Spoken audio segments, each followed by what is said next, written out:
The car wars are fully underway. Legacy Auto, Ford, GM, Stellantis are falling behind. Europe's stuck. And in China, it's an all-out bloodbath. 169 automakers, most barely alive, many will die. Our guest today is a former GM executive and an auto industry insider. He'll share the story behind BYD. How did they become the most valuable automaker after Tesla and Toyota? BYD's global push is now at 100 markets everywhere except the US and Canada. Rumors that they're propped up? Very likely. Today, we're breaking down the state of the auto war. Who's collapsing, who's bluffing, and who's actually built to win. Spoiler alert, Tesla isn't just surviving, it's pulling ahead. Michael Dunne is a former GM executive when he was president of GM Indonesia and is now working as an automotive industry consultant as CEO of Dunne Insights, an advisory firm with expertise in global electric vehicle markets and battery supply chains. Welcome back to the channel, Michael. I appreciate you.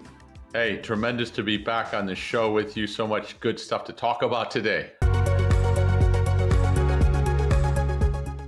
Yeah, you have great takes, and of all experts out there, you have actually lived in China, in Indonesia.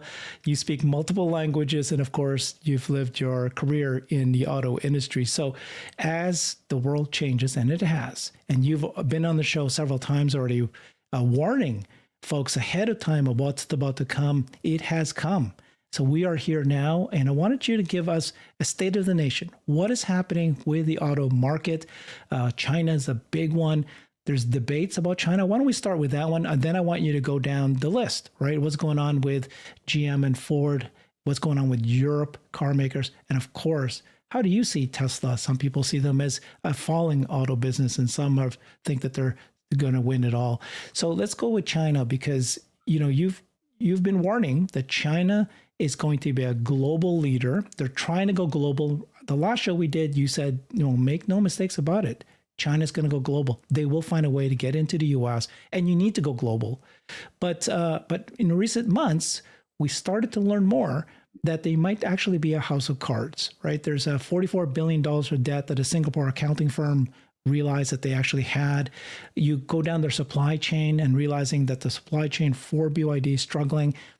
Their days of outstanding payables is 270 days of inventory, and they don't pay people for 270 plus days. So where's your stance on the strength of BYD? And then tell us the story of how did BYD even get to where they are today? The debts that BYD owes its suppliers, like there's a saying in China, the only thing harder than winning business with BYD is getting paid by BYD.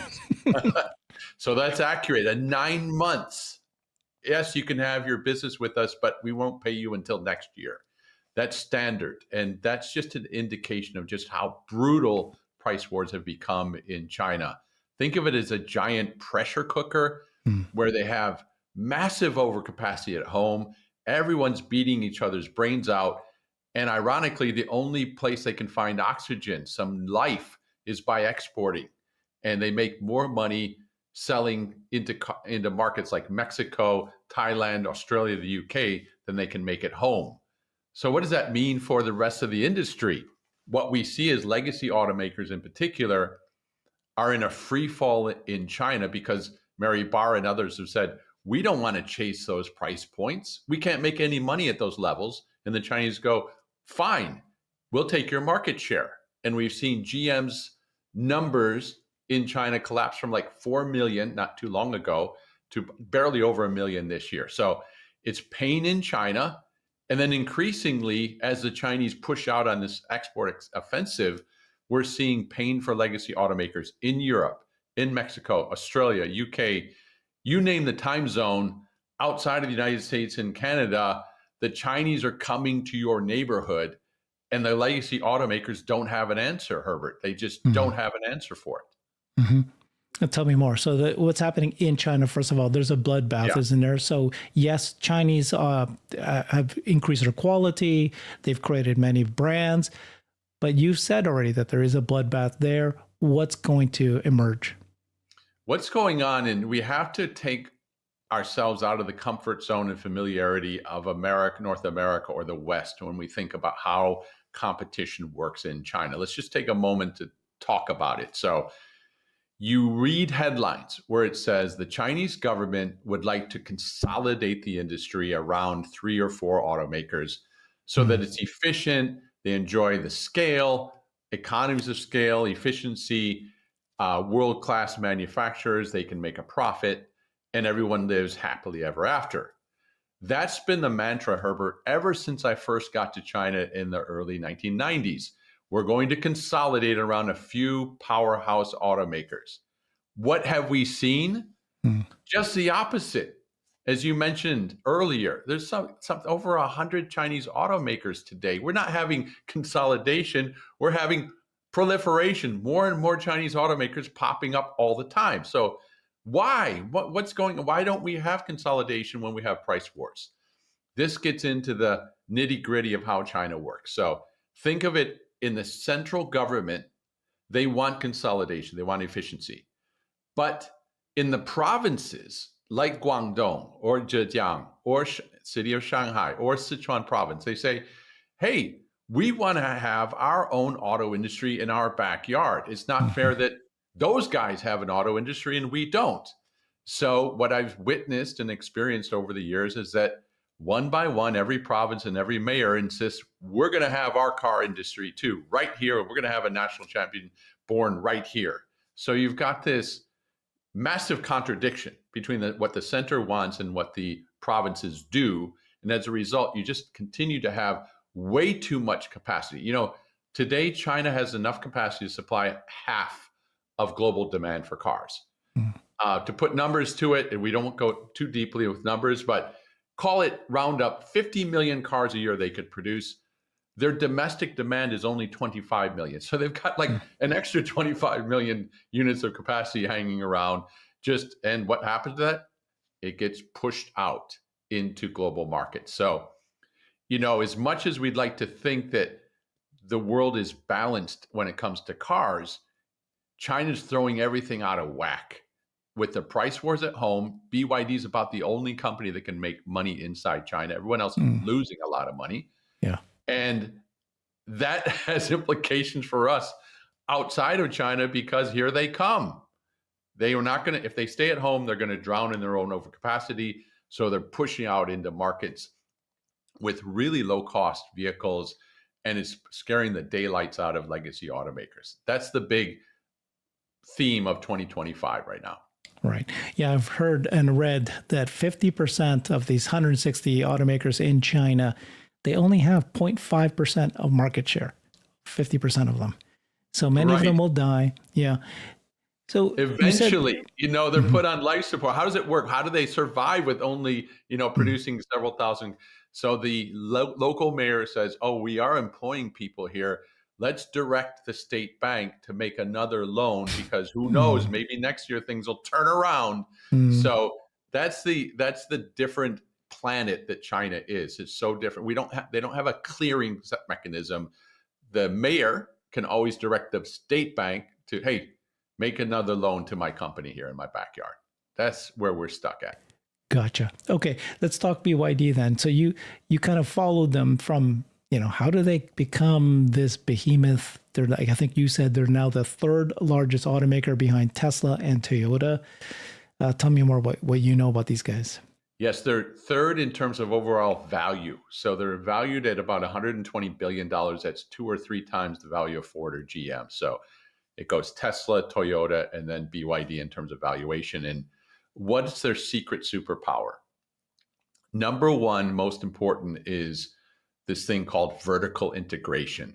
Of the dozens of models that BYD produces today, 80% of the parts are manufactured in-house, arguably the highest right up there with Tesla in terms of vertical integration. They do their own batteries. They do their own battery processing. They have investments in the mines that create the minerals that go into the batteries. They even have their own semiconductor subsidiary, their own chip subsidiary inside the company. So what does this do? It allows them to remove 2 things. One, all the margins that they would normally pay to a first-tier supplier and a second-tier supplier and a third-tier supplier, those go away. So that's immediate savings.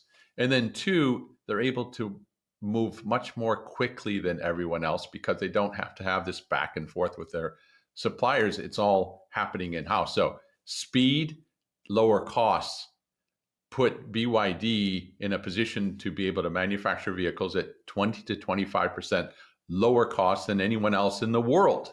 And this is like a double blow, because for global automakers, traditionally, they used to think of China and Chinese automakers, including BYD, as like the bad news bears. They couldn't get out of their own way. The quality was iffy. The look wasn't very good. And suddenly they're not the bad. They're like the dynasty New York Yankees. So that's one problem they face. And then the second one is, how do they match BYD when it comes to cost? You go to Japan, Korea, United States, Europe. Where on earth can we produce a vehicle at comparable cost? So this is what keeps people up at night. Okay. And then great explanation, understanding a little bit more powerhouse of BYD. What's happening to the other automakers? Tell me about like Ford and GM. What's going to happen to them? And like you already said, right, that they're traditionally, they used to make a lot of money in China, and that's allowed them to be global. But if they lose the market share in China, now all of a sudden they're actually not global anymore. What's your prediction of where they're headed? As a Detroiter, born and raised, the son of Jim Dunne, automotive editor, Popular Mechanics for decades, loved driving Detroit products growing up, test driving them at the tracks. My heart is with Detroit. My mind, my brain say we are in serious danger, the Detroit 3R. And why? Starting about 10 years ago, when I was president of GM Indonesia, there were decisions made at the very top of the company, both at GM and both at Ford, to essentially retreat from most markets in the world, places like Africa, Southeast Asia, South America, even Europe. Why? Well, the thinking was, we're not competitive in those markets where customers are more price sensitive and they want smaller compact vehicles. We don't do that well. Let's get out of those markets and really place our bets on the two most important markets in the world, China and the United States. Wow. So from a financial perspective, maybe you could see it, okay, I understand you're financially oriented, you want to make the margins, let's just place two bets. And they did that. 10 years later, here we are. At the time, 10 years ago, China looked very promising. GM, as I said, was selling millions of cars. Ford was doing well. Jeep had a nice new joint venture. That's all gone away. Today, you could say that like Ford, GM, and Jeep are on their way out of China. Yeah. Jeep's already had to leave. GM's joint venture is being in the process of probably being dissolved. And Ford's only real business is manufacturing in China for export. So what does that leave us with? A Detroit that looks around the world and says, where are we competing? We're competing in North America only with large trucks and SUVs, gasoline powered. Does that look like a good recipe for success going forward? I'd say it's like, whoa, we're super vulnerable as Detroiters. How do we stop this retreat, this shrinking into our home market? That's the question. Yeah, at the time, I guess China, of course, did not have a car business industry. Now they do. And not only do they do, they're the leaders. Do, and they politely and they're going global. Yeah. And it's going global. So everything's upside down. So the momentum was Detroit and other global automakers going into this golden place called China for growth and profits forever. Oh, that's vanished. And not only has that vanished, but the Chinese are coming out at us, at our neighborhood. So this is a big problem for us. And so a couple of questions, kind of maybe related. One is Ford and GM, for example. What's your forecast? Are they going to die? 5 years from now? Yeah. And then the second question is, how does BYD and other Chinese automakers make it into the U.S. if there's tremendous, basically political back saying no Chinese in the U.S. for both software privacy and also, 100% plus tariffs, unless you build factories here? Yes. So let's take them one at a time. I think Detroit, the solution is simple but hard. We have to rediscover the eye of the tiger and say, our benchmark, our goal is to be globally competitive once again. Hmm. And that means pick a market, call it Mexico, call it Thailand, call it Australia. We are going to design, engineer, and produce vehicles that are high quality and low cost, and so that we can sell them in many markets around the world. We have lost that. We need to refine it if we hope to continue to exist, Detroit, 5 to 10 years from now. Otherwise, we're just at the beginning of the end. Okay. Mm. Then on the other hand, with regards to the question about, I'm sorry, the question about the Chinese automakers, was that Yeah, the? be able to get into the US because they need Oh to be yeah, global too. Yeah. they need to be global, and they would kill to get into the United States because we are the Hmm. most profitable place to make profits. Can't make them at home. Got to get into the United States. How is that going to happen today? As you said, we have 100 and technically it's 147.5% tariff on Mm. Chinese electrics coming in. So they're not coming in via the tariffs. Two scenarios I could envision. One is one day, for one reason or another, after Donald Trump talks to Xi Jinping, Yeah. suddenly he says, hey, let's make nice. If BYD is willing to invest $5 billion and hire 20,000 American workers and bring your Hmm. battery technology here, okay, let's set up camp in Kansas or Detroit or Atlanta, wherever, we'll let you in. That is kind of a wild card scenario. Mm. The other one would be that, and this is where it gets interesting, imagine that the Chinese acquire a brand like Buick Hmm. or a Jeep brand or another Stellantis brand, and they start producing cars in Mexico. Hang on, it's confusing now. I know the ownership's Chinese, the brand is American, they're building them in Mexico. Yeah. Can they, can they come in? So you can bet that the Chinese automakers are saying, oh, front and center BYD directly into US, that's a hard sell. What other ways can we work the territory to get access to that US market?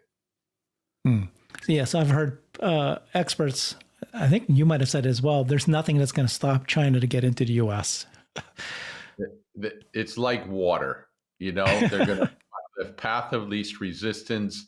One example is the Polestar, which Hmm. is assembled in Korea through a joint venture between Geely and Renault. I mean, okay, no better example than that. That they're finding a way to get in here, and it's Mm. hard to conceive of if we put the shoe on the other foot. Say America was China and vice versa, and America was making these really killer products at low cost, and they're selling them everywhere else in the world except China. You look at the map from the satellite and say they're bound to find their way into China. Well, the Yeah. same laws hold true. It's just a question Gotcha. of time. Yeah. Okay, and then Tesla. Let's talk about that. What do you see where Tesla's fitting in, and how are they competing, and so forth? So, on an optimistic note, what I love about Tesla today is that they no longer talk about being a car company, but being Mm. an AI and robotics company. So they're almost seem destined to move beyond cars into the future, which is robots on wheels. So that's very promising. And once again, evidence of Tesla being a couple, 3 steps ahead of everyone else. That's the good news. The harder news is that Tesla and Elon Musk today look around the world and in terms of their friend group, and it's getting dwindling. It's getting smaller. Just in Europe, talking to people there, and they said, Tesla, we no longer have an appetite for Tesla. Too controversial, not feeling warm and friendly. Oh, Mm. okay. Talk to people in Canada. Yeah, no, Tesla, maybe a little too extreme. What did he say? Was he on that 51st day? I forget, but they get confused. They're upset.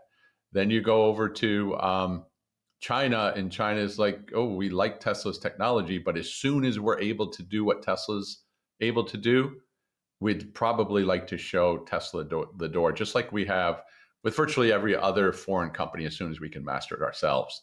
So I think the work to be done for Tesla is to mend fences, make friends, and go back to the core business of making awesome products. And I'm saying the obvious here, Herbert, but I think the obvious sometimes is one of those, it's clear, but it's not that easy when we have this genius guy called Elon Musk who wants to take things in any different direction we don't know right now.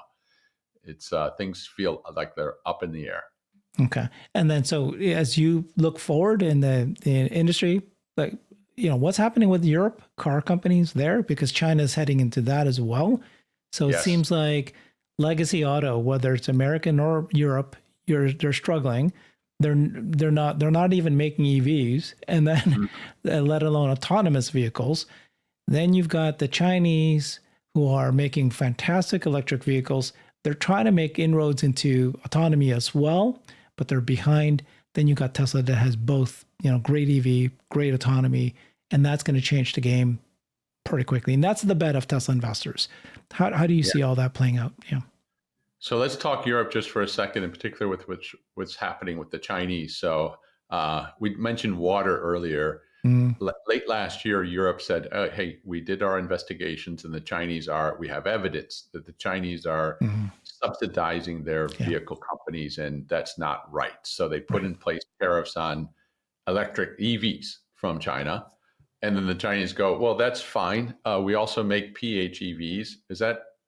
And gasoline powered vehicles still.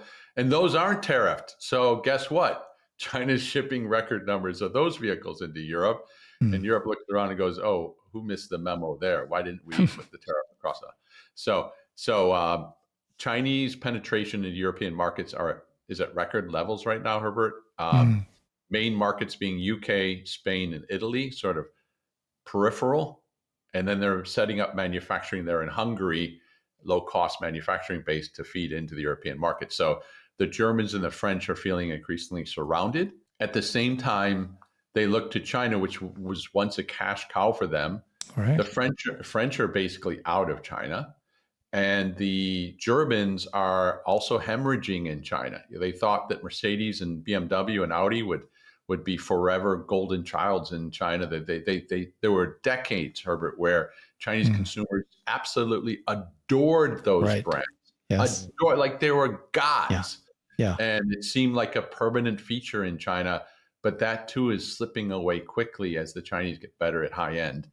So the Germans, like the Americans, are sort of shrinking back into their home market, battening down the hatches and kind of hoping that the Chinese might go away. But that's not going to happen. It's not going to happen. Yeah. Are you going to give me a forecast? How long will BMW exist? BMW, among the auto companies in Europe, I'm most optimistic about BMW today. I feel as though they're nimble, they're smart, they are making good products, and I think they'll find a way to survive. On the other hand, if you look at, for example, Mercedes, the two largest shareholders in Mercedes are Chinese companies. That's Geely and BAIC, together owning almost 20% of Mercedes, the most iconic automotive brand, maybe the most iconic brand in Europe, is essentially steered or controlled by the Chinese. So where do the Chinese want to take Mercedes is the question.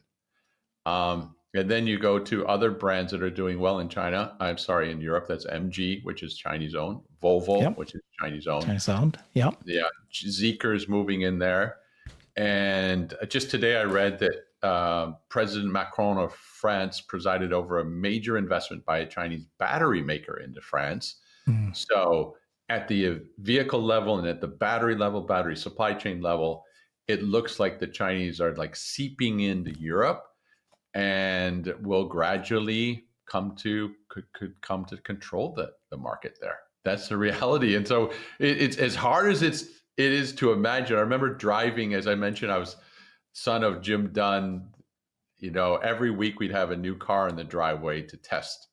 And they're Porsches and Mercedes and BMWs. And these are invincible brands that could never be taken down.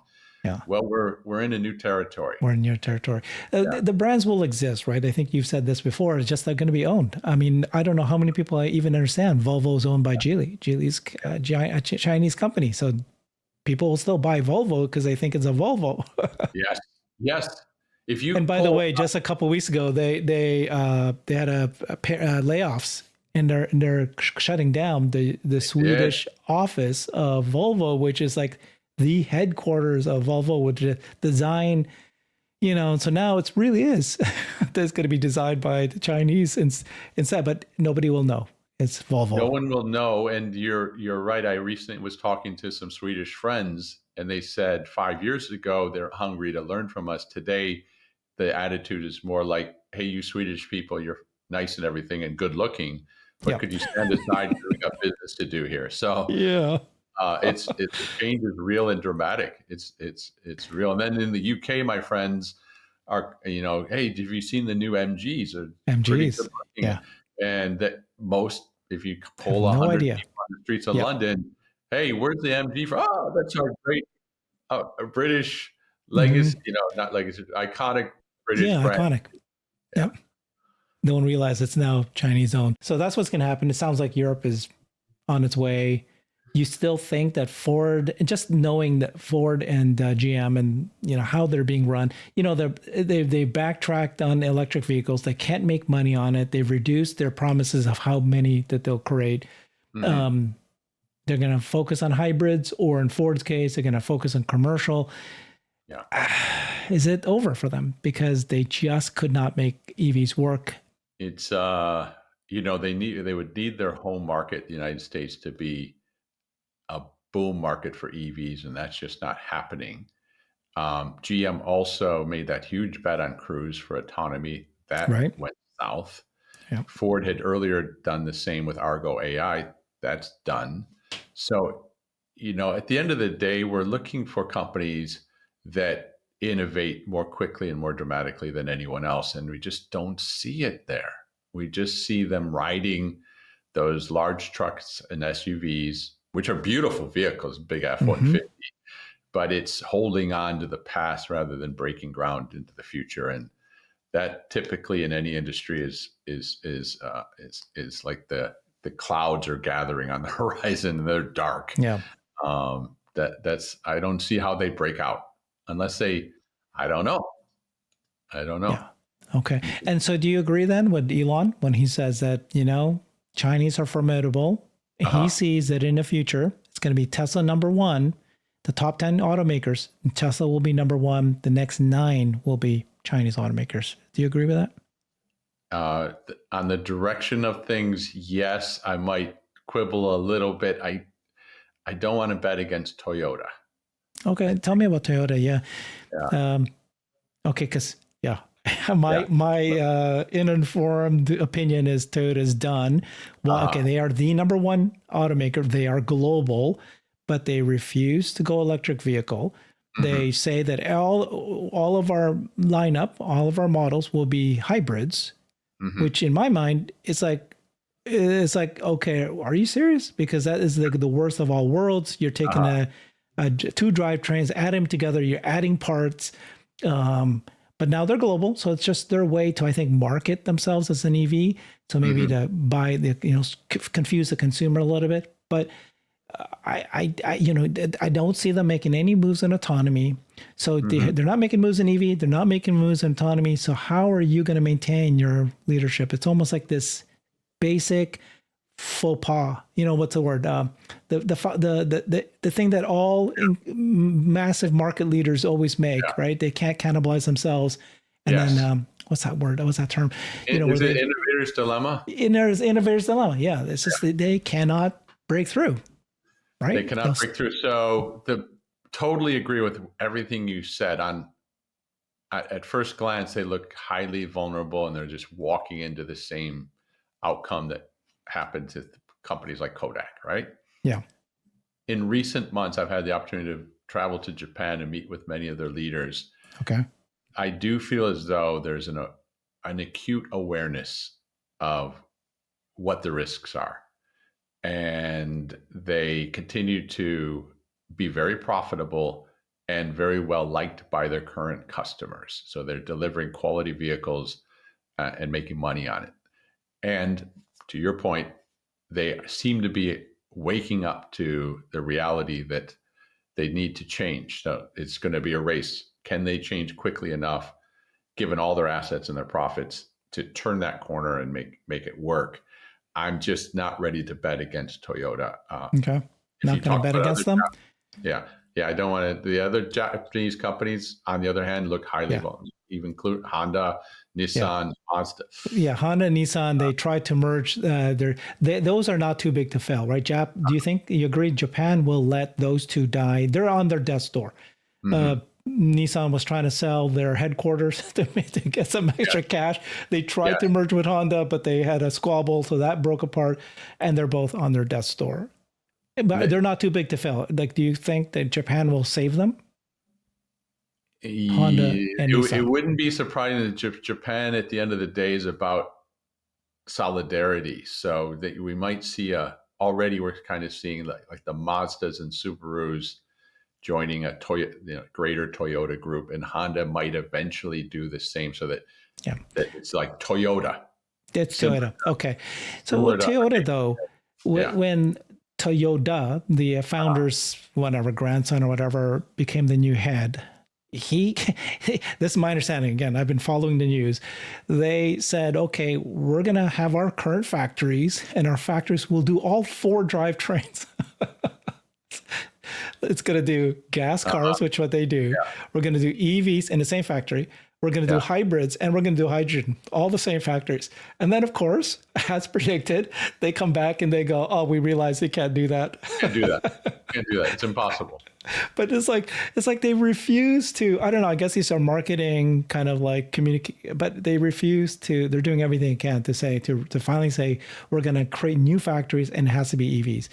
It just won't do it. Yeah. I just can't see them. So now, stubbornness. The one other thing on the horizon to watch, so as a counterpoint, a little bit of a counterpoint is there are strong rumors. I don't think it's been officially approved, but Lexus has been lobbying the Chinese government for months now, for over a year, for the rights to create a wholly owned subsidiary in Shanghai, very similar to Tesla. Okay. So that Lexus would produce an all-electric, makes based sense. in China. So you're saying, okay, so there's some hints that they're not completely in the dark. They got some ideas, and they looked around the world and they said, can we make that electric Lexus in Japan or the United States and be competitive globally? No, we can't. Like to, want to, talk to the supplier. No, can't happen. Okay, so let's go to China and manufacture there for export.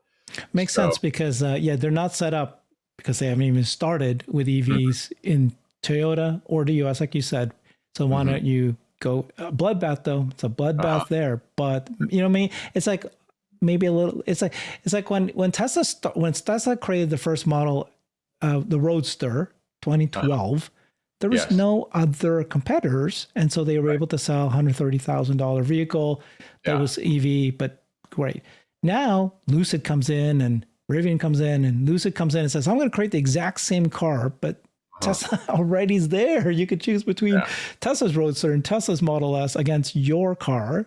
And the same way, Toyota tries to go in China, but at that point, you have 160 other car companies. You have Tesla there, so too late. Too late. Can we talk about Tesla? One of the, such a fascinating company. One of the products that I don't understand why it has not done better is the Model X. I've driven it. I love it. I love the space inside. I know the doors can be funky for some, but if we look at the market in the United States for large SUVs that are comfortable for families and fun and everything else, you think that there'd be theoretically, And I mean, at $100,000, it's just too high priced. Too much. Too much. Okay. Yeah. At the same time, I'm looking at F-150s the other day. Those are they're not, automakers aren't shy about asking for $100,000 anymore. So I just wonder. I don't know. I mean, it's great. Even the Model 3s, I'm not sure why that's not, taken off more. Yeah. But Model S, Model X, I've been saying that I don't know if Tesla should even be making those cars anymore. But clearly they are. If the demand's if the demand's not there, let it go. It's just sometimes I wonder, so much attention at Tesla was on the 3 and the Y that it kind of left. I would have tried to sustain anyway. Let's go back Yeah. to your rank, what you mentioned about Elon Musk, like Tesla, and then the many Chinese companies.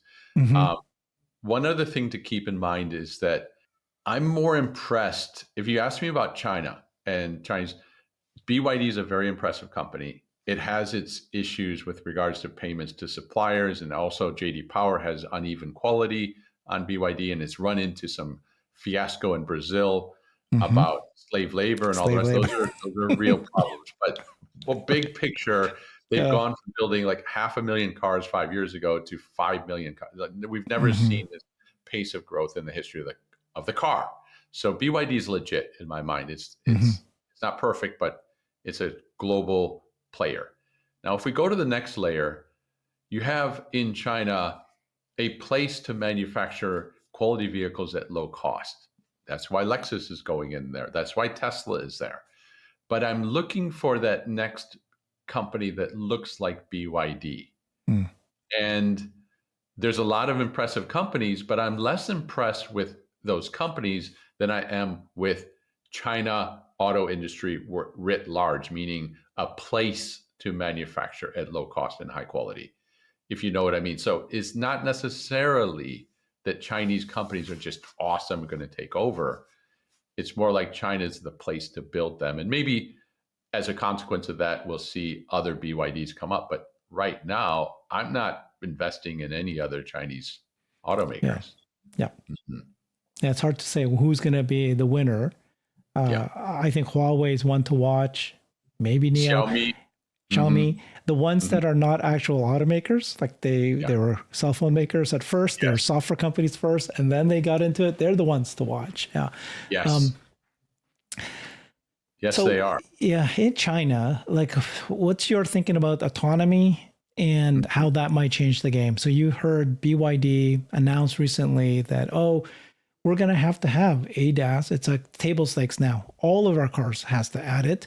Even Mhm. the sub 5,000, 7,000 will have, there's three levels, right? God's Eye A, B, and C. Yes. So basically at the end of the day, by the way, God's Eye A, which is equivalent to FSD, Tesla's FSD, it's only for 8,000 cars. So when people go, watch out, BYD's going to, yeah, it's not yet, competitive, but ADAS is now table stakes. Hmm. So they're all having to do this at this point. So the world it's basically changing now. At first it was an EV against EV. Now Yes. it's autonomy. You have to have Yes. autonomy plus EV. Yes. So one way to think about it is the United States still leads when it comes to innovation Yeah. around autonomy and ADAS. The Germans are in there too. But no one can match the Chinese when it comes to taking those technologies and What was commercializing your them, like what was your bringing them to term market. last year? Last time we did a show, you had a fantastic quote. I forget. What was it? Do you remember? It was a quote that you said about R&D. What does R&D stand Oh, for in yes. China? Yes. Yes. So, right. This is a little bit dated and it may be unfair today, 2025, because Chinese companies have come a long way. But for years living and working in China, we had a term called Chinese R&D that stands for receive and duplicate. So, and it was true, and it still is true. They're not. Let me share something with you. I think you'll appreciate this. So last month, May 22nd, the Huawei guy that was in charge of the intelligent vehicle solution. Here's the guy in charge of their version of FSD. He Mhm. gave this quote. He said, "At Huawei, copying someone's homework isn't shameful. Uh-huh. Copying it poorly is." That's So beautiful. he said this in an acknowledgement that Tesla's full self-driving is leading and better than them. And this is the Yeah. whole thing. Like, 4 months ago, the whole world, or the narrative was, have you not seen Huawei system? And Yeah. I'll show you. Here's a video of them. They're better than Tesla. Tesla comes in and finally releases full self-driving in China, and then they do head-to-head comparisons. And everybody at that point, all the Chinese social media, everybody at this point is agreeing Tesla is ahead by generation. You got Yes. Huawei's guy in charge of their division saying, copying someone's homework isn't shameful. Copying it poorly is. Yeah, shame on us, the Chinese. We should learn we should be more efficient at our copy. Yeah. I appreciate his transparency because that's just real. I remember early days of my first company. There's a Chinese company in another city, borrowed parts of our name and our product names. And I called him and I said, hey, what's going on? He goes, it's good for you. It's good for you. It's a compliment. It is. Okay. Competition in China they don't make any apologies. It's like, for those of people who have not lived in China, the image that comes to mind is it's a pressure cooker. Every day, 1.4 billion people wake up and start chasing scarce resources, whether it's land or capital or food. There's a feeling that there's really not enough for everybody. And if I don't hustle and do everything in my power to get mine, someone else is going to take it. That's just real. So then they come to the United States and they go, wow, you guys live in a paradise, a garden. Everything's relaxed. You're knocking off work at 3:30 in the afternoon. So you're going to see your kids' baseball games. This is, wow. They can't believe it. So what's the takeaway there? If Detroit and other legacy automakers hope to compete, they have to realize that they're up against people who are fighting for survival every day. Hungry, yeah. What's your thinking of autonomy and its role? So everything just got shook up.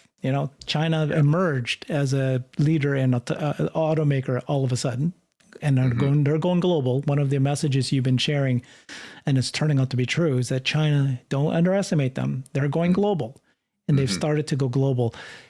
What's your thinking though with autonomy appearing now? That's has an opportunity to shake things up all over again. It does. It does. And most recently, we're seeing them move very aggressively into the Middle East on two fronts. One, securing capital from wealthy funds there. And then secondly, deploying their vehicles in places like the UAE and Israel, even Israel. Like Chinese automakers now have 30% of the Israeli market, up from nothing a few years ago. So it seems like they're targeting the Middle East to roll out autonomy and various levels of ADAS.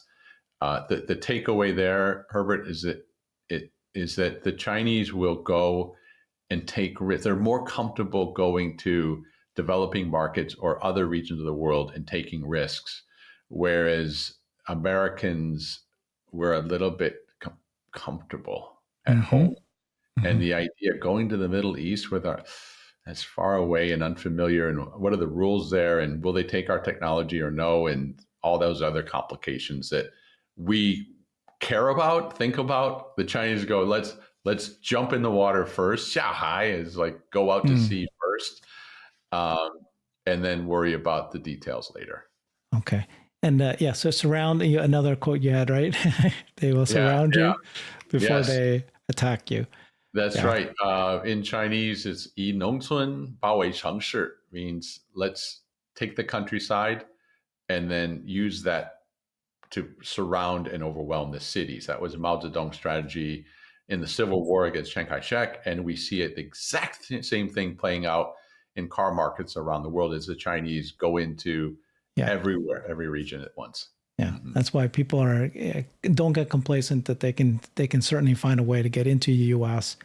And then so these automakers, legacy automakers, it's I think it's days are numbered at this point. Right across the border here, Herbert, quickly here in San Diego, I'm able to walk across the border, drive down to the border, walk across the bridge with a passport, get through, and walking distance to a BYD dealership. Yeah, Mexico. They're there. Basically there. This year, Mexico is China's #1 export market. There's hundreds of thousands of Chinese cars there, advertisement, dealerships, and wow. Yeah. Right on the southern border. Gotcha. Okay. So earlier you talked about Tesla and you said that, issue with brand, certainly global. And then you've got, but their technology and their EVs. Now, when Tesla creates the more affordable vehicles, which should be announced this month, they should announce it. They're going to finally get into the more affordable segment, which is now finally competing with BYD. BYD is 44 models. Tesla has 5 models, but they only cross over. Like a couple of the BYD's models actually are in the same segment of price segment as Tesla's Model 3, Model Y. What happens when Model Y, Tesla comes in with a lower cost vehicle?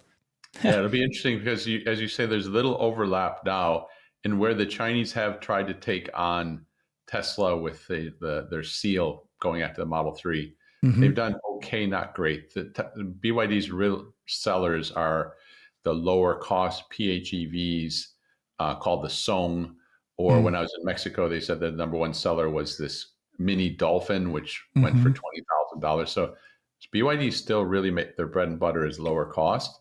When they try to move up, mixed results. And so it'll be fascinating to see as Tesla presses down how customers react.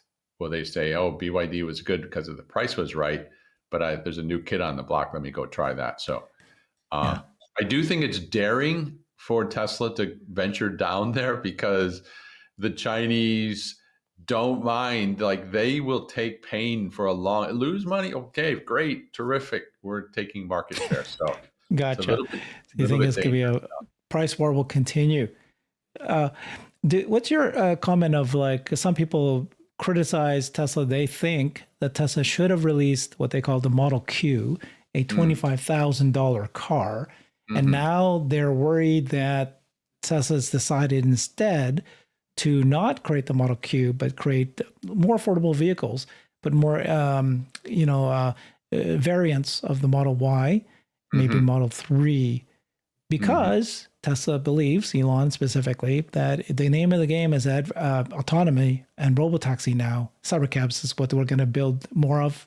Car industry is over, basically, over time. Yeah, do you think they made a mistake? By Elon, and 99 times out of 100, he's right. So, the customer would love to have a more affordable Tesla out there. Yeah. But is it in the interest of Tesla as a company to go there? It's kind of like backsliding. Oh, we haven't done that cheaper vehicle yet. Let's go. Why are we going to do that when the real game, the hockey puck, so Gretzky's hockey puck, is moving over here? Yeah. Let's be the leader where we enjoy advantages rather than just to prove a point. Can we match BYD? No, we don't even want to. So let's let that go. The other thing to keep in mind, at least here in North America, average cost of a new car in America right now, $49,000, call it $50,000 average. So at $25,000, that's half of the cost of an average. No, the game has moved up. So let's not live in yesteryear and say, oh, if only we could have a 20 or 25,000. I don't know. That's not what customers buy anymore. So that's your thinking. So you're okay. You think Tesla will still very succeed. What's your thinking about volume of cars? What's going to happen? What's going to happen in the future? So do you see the robotaxi future? And you got Waymo there. Now you got Tesla about to launch this month. What's going to happen to the world of automobiles? People won't need to buy it anymore. What's, $2, $3 per mile? What happens when they get to $1 a mile? Yeah, it would be. So in China, we've already seen a peak in demand. 2017, the volumes this year in China are about the same as in 2017. That's 8 years of just sort of flatlining in the world's largest market. So that's one indicator. And then the second indicator is my own kids and their friends, teenagers who are saying, I can wait to get my driver's license. I know. Couldn't believe it. Yeah. Not really in a hurry to get the driver's license, Dad. Let's take it easy there. And oh, by the way, parking is kind of a lot of other cars, and parking's not that fun. Oh, there's traffic. Can you drive today? Because I would never have imagined, but especially with your dad and you being such car buffs, right? Yeah.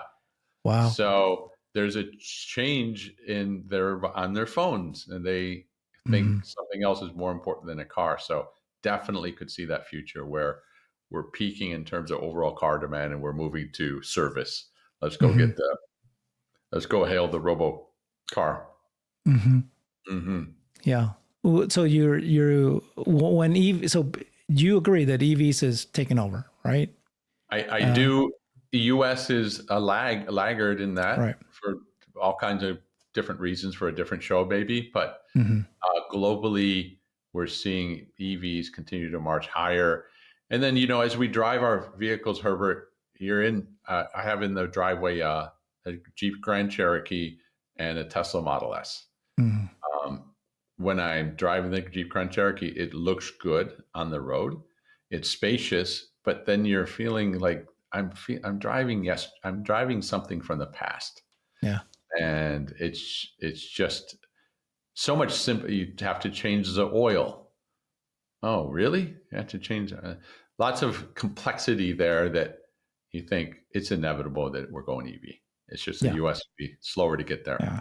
So that's because I think gas cars peaked in 2017. So it's actually, I thought that was a number you were going to give. And then it's fallen down since then. At the same time, of course, the disruptive electric vehicles has skyrocketed up. I think globally we're now at 30%, or sorry, at least 20% for sure. 1 in 5 cars sold globally is a gas car. In China it's 50%, but in the US it's still 9%, right? So, Right. but as that's the thing, do you think that this move to hybrid by these automakers is going to buy them time, or kind of like, dude, you made the wrong decision if you think you're gonna, it's over? It seems like if we think about 3 chunks: China, Europe, the United States. So China clearly going full scale electric and PHEV, but destinations like, so not many people remember that half of what BYD builds today are PHEVs. So, but the trend is toward BEVs, and by 2035, I fully expect China to be 90% BEVs, electric cars. So that's biggest market in the world going all in on electrics. Then you go to Europe, and we do see demand for both PHEVs and EVs, but the driving behavior in Europe, in my mind, short commutes, congested cities, things like that's BEV territory. So I expect, and as the Chinese move in there with more products that are affordable and BEVs, Europe will go. So then the United States kind of starts to look like the outlier. Okay, we have big vehicles, we travel long distances, different from Europe. We don't have the regulatory muscle that China has. It says we're going to go electrics whether you like it or not. And so I see us gradually getting there. The rest of the world may be passing us. Which, do we like to be passed, or do we like in life? Do we like someone, the other guy's passing us? But you know how it is, though. Typically, we're talking old technology cars, and even EVs is old. That's what I'm trying to get at, right? The new one is autonomy, and like you said earlier, the U.S. is leading. Tesla, still the leader in this kind of thing, and so that's a great point. Yeah. That's a great point. And here's something I always have, for 7-8 years, I've tried to ask so many people in the industry. As we become more and more autonomous, my understanding is that it's advantageous that the powertrain is a battery, as opposed to. But I don't know that. Do you know that? Do we know that? It's a good question. Like, why can't you have autonomy on a gas car? But if it's robo-taxi, then cost per mile is everything. Yes. And that's, gas is significantly cost per mile. And so you need to go EVs. Okay. That's really the lowest cost per mile is going to win the game. And that's what Tesla's goal is. Can you give me some forecast? I really like what you just said. So in a sense, the U.S. is a laggard when it comes to EVs, but EVs are not the end game here. Yeah. The end game is really AI and robotics. And in that regard, Tesla and the United States still have lots of ammo. Yep. And you got Waymo already out there. Now, of course, in China, they already have many tests. It's already happening now. So very similar to what Waymo's doing. But depending on what Tesla does, and they do it first in the US, they can go first with robotaxi, autonomous, Yeah. and then robo trucking. And then Yes. that gives a real advantage to the factories. The products are made in the US, those kind of things. So can you give me some forecasts? Which company do you expect to die first? Die next? Okay. Will you do this or you won't? Because I know that you're a consultant, so you got to be careful what you say. So right. Who's vulnerable? Nissan clearly top of the list. Yeah. Then you go to the Stellantis group with so many brands and under enormous pressure, financial pressures. Look for them to either sell off or close some operations. I don't know. Is that Citroën? Is that Fiat? Don't know. A very viable possibility is that the Chinese come in and say, we'll take that brand off your hands. And then we come over to the United States. And after Stellantis, I feel as though we might see a day in the not too distant future where Ford and GM look at each other and go, we've never liked each other, but to survive, we might have to get together just to batten down the hatches and compete. So that's my take. Who else? Hyundai, Kia, I optimistic about. I think I was going to ask you the second question, which is which of these car companies are doing the right things, who are heading a good future with EVs? Hyundai? Tesla, of course, way up there. Yeah. And then Hyundai, Kia would be second. The next one. They're almost like they combine the best of Japan and China in the sense that they too live in a pressure cooker. They're a country the size of the state of Michigan, surrounded. You got the Japan on one side and China, and they really hustle, work hard, inventive, innovative. They're investing in record numbers here in the United States. So I like their odds. Yeah, Koreans. Yeah. I've asked the same question to a number of auto experts. They answered the same thing. Hyundai, Kia seem to be good cars, good odds. They were one of the first to go electric with the Ioniq 5 and the EV6 and more of that to come. Gotcha. Yeah. Okay. Well, Michael, thank you very much, man. It's always a lot of fun. You come with so much knowledge. And like I said earlier, you lived in these spaces. So it's not just, theoretical to you. You're touching it and you're there. You have a consulting firm, DunneInsights.com. Yeah. You can check them out at Dunne_Insights on X. Is there any other place? Oh, you got a book too, right? Car Wars. Love the name. What's happening with that? That will be out in 2026. It's going to be the battle for supremacy in the future of cars. And essentially it's China versus everybody, with the United States most at risk. So how is that going to play out in the coming years? I can't wait for that. You tell great stories, and I remember them all. One of the stories you told me before, and I really looking forward to the book, is how the top Chinese automakers, you know exactly what happened. They all bought Tesla Model S's 10 years ago, 12 years ago, whatever it was. You were absolutely right. That's a great memory. Such a great story. Yeah. Elon goes to China and finds out who are his counterparts, who are the billionaires in China in the tech sector. Now, at that time, what tech sector? Cars? No. But he saw something and he was there to hand these cars over to them.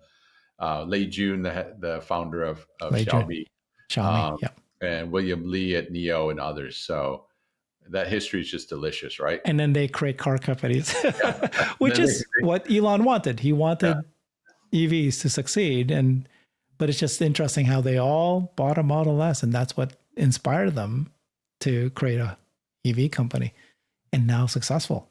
Getting out there. Thank you so much, Michael. You're a blast always. Appreciate you. Thank you. I enjoy every time I have a conversation with you. Me too. Thanks. All right. Take care. Yeah. I've created a website that is the most comprehensive resource for the Tesla investor. Please check it out. Simply go to my website at herbertong.com.